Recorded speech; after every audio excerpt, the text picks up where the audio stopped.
Hi, this is Michelle from On Demandly, and today we're taking a look at how to send money to someone with Cash App. As a side note, if you are a new user and you haven't signed up for Cash App yet, we would highly recommend using the referral link in the video description below to get an additional $5 bonus when you sign up. So if you're enjoying this video, feel free to give us a thumbs up and of course, subscribe to our channel. Okay, let's jump right in and I'll show you step by step how to quickly and easily send money to someone else through the Cash App. First, open the Cash App.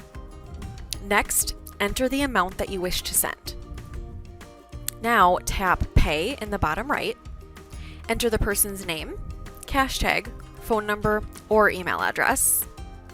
Select their name from the results, then tap Confirm. You can also add a note so the person knows what the payment is for if you want to. Now tap Pay in the top right to complete the transaction. Okay, that wraps it up. I hope you enjoyed our video. Thanks for stopping by. We'll see you next time.